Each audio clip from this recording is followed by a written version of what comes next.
Good evening, I'm Kurt Gutgsell. Jasper started the boys basketball season with a big 62-27 win over Boonville on the road. The Wildcats jump out to a 36-17 lead at the half. Andrew Noblet had 16 with 3 threes. Logan Day added 11. The Wildcats at home with Bossy Tuesday. You can see last night's game tonight at 8 right here on 18. Evansville Christian beat Northeast DuBois 56-38 in the Pocket City. Grant Goler had 12 for the Jeeps. Adam Dooley 10. The Jeeps will be at Washington Catholic next Friday. Girls basketball last night. It was Southridge beating Boonville 41-31 at Huntingburg Memorial Gym. Huge game for Maddox Marshall. She had 17. Ava Montgomery 10. Raiders at 4-3 will play county rival Forest Park at Beekler on Tuesday. Speaking of the Rangers, they fall to Mater Dei 54-38.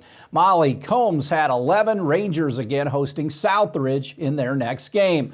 Boys basketball tonight. Forest Park will entertain Crawford County out at Beekler Arena. Despite only 6 regular season wins last season, the Rangers got hot and won the 2A sectional. Drew Messmer begins his second season as head coach. He discusses the preseason and the Rangers here in 23-24. A lot of high energy stuff, where we started out last year. We just were able to progress through our stuff so much quicker. We've got some pretty good leadership guys. Players coaching players instead of coaches, holding players accountable all the time. So just really taking a step forward when it comes to getting through our stuff. Accountability and just the effort overall has been really good. We want to play a high tempo style of basketball, and our guys have really bought into flying up and down the court. We're really big into one-on-one defense, and just our closeouts have went from just trying to get out there to getting active hands, active feet, and it's just really good stuff watching these guys communicate and grow and learn.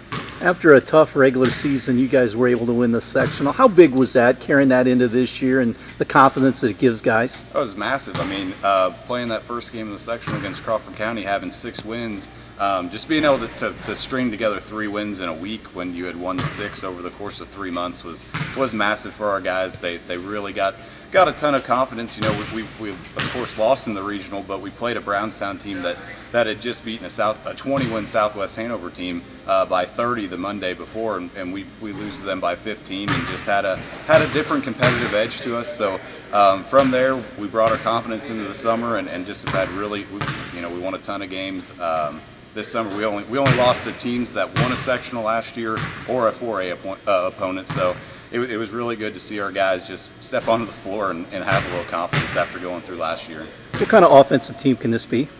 These guys are dangerous. We plan on playing about 9 guys. Every single one of them can get out, sprint the basketball, or sprint and transition. They're all threats off the bounce. They can all shoot the ball well.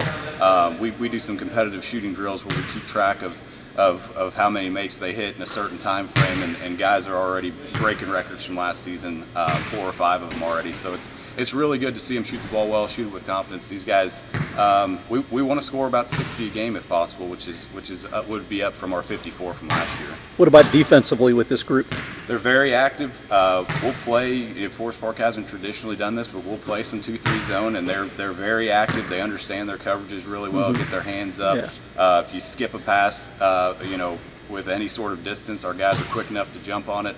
And then, of course, our staple is man-to-man, and we're going to get after guys switching hard, just having 5 athletes on the floor. Again, active hands, active feet, getting the passing lanes, and it should be an exciting and it should be a fun brand of defense to watch this year, I think. What will you guys have to do to have a successful season? Really the biggest thing for us, what we struggled with last year so much to me was we'd have untimely turnovers. We competed in so many games the first 3 quarters, 3.5, and then we'd take a bad shot or have turn the ball over in a key moment. So it's just now we've got 3 senior guards that have played a lot of time, and they've got to just step up and make the big plays for us, take care of the ball, and make sure we can get a shot in a crucial possession. So we're working execution like crazy, and hopefully that leads to more wins. The Pacers clinched a berth in the quarterfinals of the in-season NBA tournament. They outlast the Hawks 157-152 down in Atlanta. Tyrese Halliburton once again playing to an NBA All-Star level, led the team in scoring with 37, had 26 in the third quarter alone, 16 assists. Miles Turner had 11 points and 9 rebounds. Pacers 8-5. They are back home tonight with the Toronto Raptors at Gainbridge Fieldhouse. One day after signing pitcher Lance Lynn, the Cardinals have added righty Kyle Gibson to a one-year deal with an option for 2025. Gibson's deal is worth $12 million next season. The 36-year-old right-hander spent last season with the Baltimore Orioles going 15-9. He threw 192 innings while giving up a league-high 198 hits. He spent his first 7 years of his career with the Twins. Overall, he's 104-100 with a 4.54 career ERA in 11 seasons. The Padres have hired a new manager. They have agreed to terms with former Cardinal skipper Mike Shildt on a 2-year contract. Shildt was in St. Louis from 2018 through 21. He led the Cardinals to a 17-game winning streak in September of 2021. That's the longest in franchise history and the longest in the National League since 1935. Shildt takes over for Bob Melvin, who left to manage the San Francisco Giants. Stay tuned. We'll have more WJTS 18 news right after this.